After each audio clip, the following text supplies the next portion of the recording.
ನಮಸ್ಕಾರ ಸ್ನೇಹಿತರೆ, ಪೈಲೂರು ಯೂಟ್ಯೂಬ್ ಚಾನಲ್ಗೆ ಸ್ವಾಗತ.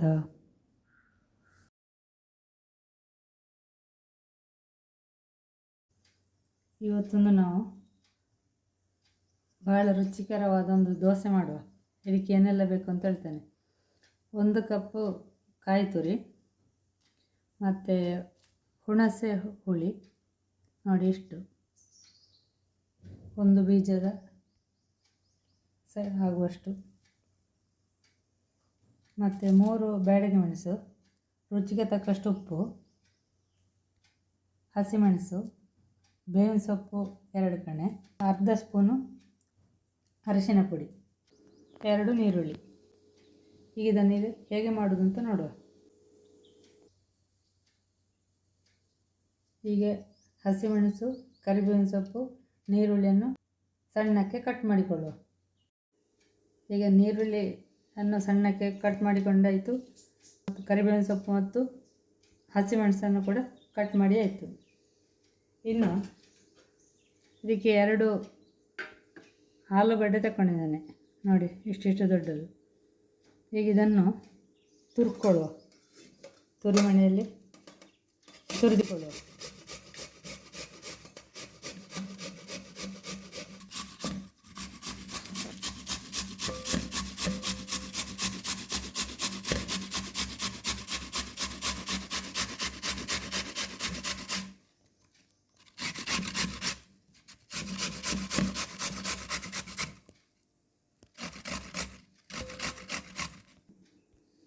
ಈಗ ಆಲೂಗಡ್ಡೆನ ತುರ್ಕೊಂಡಾಯಿತು. ಇನ್ನು ಇದನ್ನು ಚೆನ್ನಾಗಿ ತೊಳ್ಕೊಳ್ಳುವ. ನೋಡಿ, ಇದು ಚೆನ್ನಾಗಿ ತೊಳೆದಾದ ಮೇಲೆ ಹೀಗೆ ನೀರೆಲ್ಲ ಸೋಸಿಕೊಂಡು ಈ ಪಾತ್ರಕ್ಕೆ ಹಾಕಿಕೊಳ್ಳುವ. ಇದು 2.5 ಲೋಟ ದೋಸೆ ಅಕ್ಕಿಯನ್ನು 4 ಗಂಟೆಗಳ ಕಾಲ ನೆನೆ ಹಾಕಿ ತೊಳೆದಿಟ್ಟುಕೊಂಡಿದ್ದೇನೆ.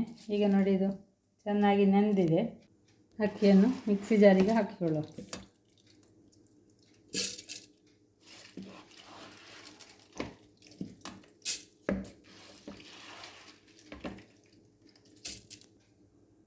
ಅಕ್ಕಿಯನ್ನೆಲ್ಲ ಮಿಕ್ಸಿ ಜಾರಿಗೆ ಹಾಕಿ ಆಯಿತು.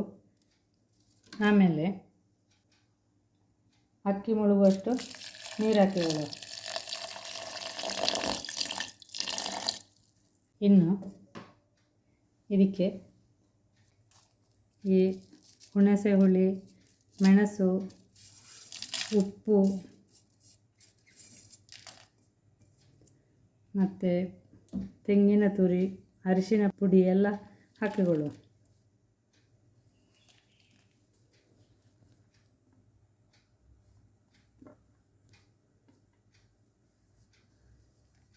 ನೀರುಳ್ಳಿ ಮತ್ತು ಕರಿಬೇವಿನ ಸೊಪ್ಪು, ಹಸಿಮೆಣಸು ಕಟ್ ಮಾಡಿದ್ದನ್ನು ಈಗ ಹಾಕೋದು ಬೇಡ.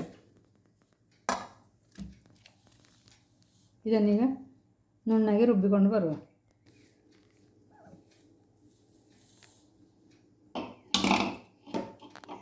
ನೋಡಿ, ಇದು ನುಣ್ಣಗೆ ರುಬ್ಬಿಕೊಂಡಾಯಿತು. ಈಗ ಈ ಕಟ್ ಮಾಡಿಟ್ಟುಕೊಂಡ ಈ ನೀರುಳ್ಳಿಯನ್ನು ಈಗ ಮಿಕ್ಸಿ ಜಾರಿಗೆ ಹಾಕಿಕೊಳ್ಳು. ಇದನ್ನು ನುಣ್ಣಗೆ ರುಬ್ಬುವುದು ಬೇಡ, ತರಿ ರುಬ್ಬಿಕೊಂಡ್ರೆ ಸಾಕು. ಹಸಿಮೆಣಸು, ಕರಿಬೇವಿನ ಸೊಪ್ಪನ್ನು ಈಗ ಹಾಕಿಕೊಳ್ಳೋದು ಬೇಡ. ಇನ್ನು ಅದೆರಡನ್ನು ರುಬ್ಬಲಿಕ್ಕಿಲ್ಲ. ಇದನ್ನೀಗ ತರಿ ರುಬ್ಬಿಕೊಂಡು ಬರುವ. ಈಗ ಇದು ನೀರುಳ್ಳಿ ಹಾಕಿ ಕೂಡ ರುಬ್ಬಿಕೊಂಡಾಯಿತು. ಇದನ್ನೀಗ ತುರಿದಿಟ್ಟುಕೊಂಡ ಆಲೂಗಡ್ಡೆಯ ಪಾತ್ರಕ್ಕೆ ಹಾಕಿಕೊಳ್ಳುವ.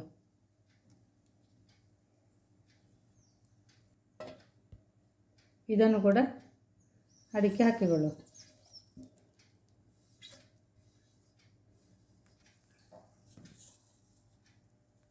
ಮಿಕ್ಸಿ ಜಾರಿಗೆ ಕೂಡ ಸ್ವಲ್ಪ ನೀರು ಹಾಕಿಕೊಂಡು ಈ ಹಿಟ್ಟಿಗೆ ಸೇರಿಸಿಕೊಳ್ಳುವ. ಇದನ್ನೊಮ್ಮೆ ಚೆನ್ನಾಗಿ ಮಿಕ್ಸ್ ಮಾಡುವ. ನೀರು ಬೆಲ್ಲ ಬೇಕಿದ್ರೆ ಚೆಕ್ ಮಾಡಿಕೊಳ್ಳಿಕ್ಕೆ ಸುಲಭ.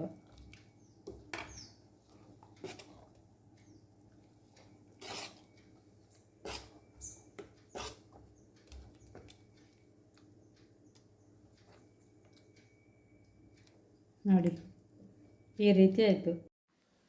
1/4 ಗಂಟೆ ಮುಚ್ಚಿಡುವ. ಯಾಕೆಂದರೆ ಅದು ಆಲೂಗಡ್ಡೆ ಎಲ್ಲ ಉಪ್ಪು ಖಾರ ಎಲ್ಲ ಎಳೆದು ಸೆಟ್ ಆಗಲಿಕ್ಕೆ ಒಳ್ಳೆಯದು. ಮತ್ತು ಅದು ಆಲೂಗಡ್ಡೆ ನೀರು ಬಿಡ್ತಿದ್ರು ಕೂಡ ಆಗ ಹಿಟ್ಟಿನ ಹದ ಎಲ್ಲ ನೋಡಿಕೊಂಡು ಆಮೇಲೆ ನೀರು ಹಾಕಿಕೊಳ್ಳಲಿಕ್ಕೆ ಸುಲಭ. ಹೀಗೆ ಮುಚ್ಚಿಟ್ಟುಕೊಳ್ಳುವ. ಸ್ವಲ್ಪ ಅದೆಲ್ಲ ಆಲೂಗಡ್ಡೆ ಉಪ್ಪೆಲ್ಲ ಎಳ್ಕೊಂಡು ರೆಡಿಯಾಗಲಿ. ನೋಡಿ, ಇದು 1/4 ಗಂಟೆ ಕಳೀತೀಗ. ಈಗ ನೀರೇನಾದರೂ ಬೇಕಂತ ಒಂದು ಸಲ ಮಿಕ್ಸ್ ಮಾಡಿ ಮತ್ತೆ ದೋಸೆ ಹೊಯ್ಯುವ.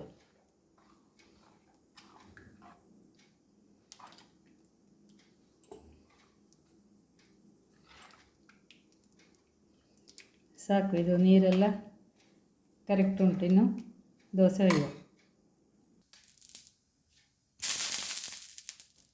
ಈಗ ಕಾವಲಿ ಕಾದಿದೆ. ಈಗ ಇದಕ್ಕೆ ಸ್ವಲ್ಪ ಎಣ್ಣೆ ಹಾಕಿ ಪಸೆ ಮಾಡಿಕೊಳ್ಳುವ. ಎಳ್ಳೆಣ್ಣೆ ಹಾಕಿದರೂ ಆಗ್ತದೆ. ತೆಂಗಿನೆಣ್ಣೆ ಆದರೆ ಸ್ವಲ್ಪ ಜಾಸ್ತಿ ಹಾಕಿಕೊಳ್ಬೇಕು. ಈಗ ಎಣ್ಣೆ ಹಾಕಿಕೊಂಡು ಪ್ರತಿ ಬಾರಿಯೂ ದೋಸೆ ಹೊಯ್ಯುವಾಗ ಹೀಗೆ ಮಿಕ್ಸ್ ಮಾಡಿಕೊಳ್ಬೇಕು. ಆಮೇಲೆ ದೋಸೆ ಹೊಯ್ಯುವ.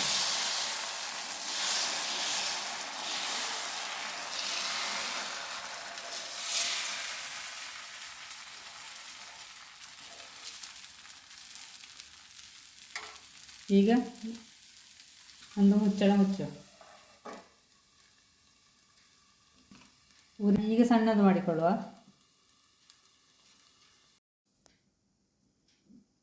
ಈಗ 1 ನಿಮಿಷ ಕಳೀತು. ನೋಡಿ, ದೋಸೆ ಎಷ್ಟು ಚೆನ್ನಾಗಿ ಬಂದಿದೆ.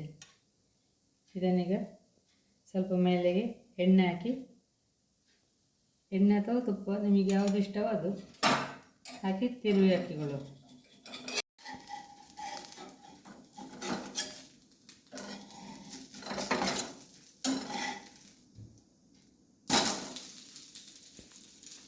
ಹೀಗೆ ಮತ್ತೆ ಪುನಃ ಬೇಯಿಸಿಕೊಳ್ಳುವ.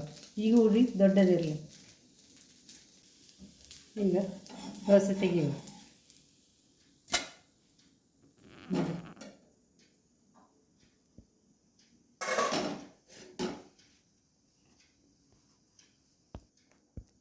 ದೋಸೆ ಎರಿಯುವಾಗ ಉರಿ ಸಣ್ಣದಿರಲಿ. ಹೀಗೆ ಎಳ್ಳೆಣ್ಣೆ ಹಾಕಿದರೆ ಸ್ವಲ್ಪ ಎಳಕಲಿಕ್ಕೆ ಸುಲಭ.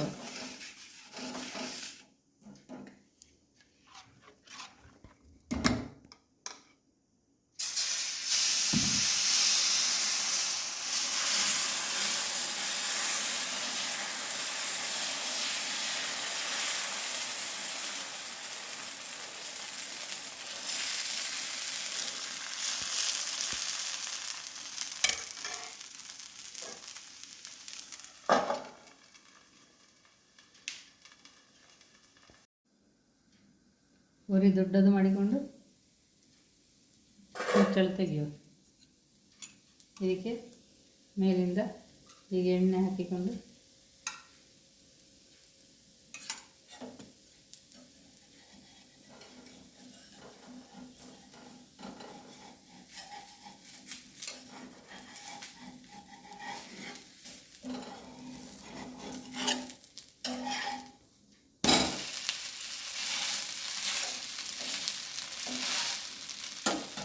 ನೋಡಿ ಎಷ್ಟು ಕಲರ್ಫುಲ್ಲಾಗಿ ಬಂದಿದೆ ಅಂತ.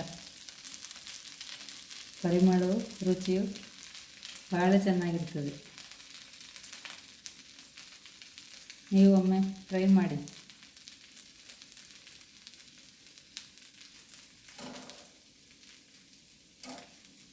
ಈಗ ಇದನ್ನು ಕೂಡ ತೆಗೆಯುವ.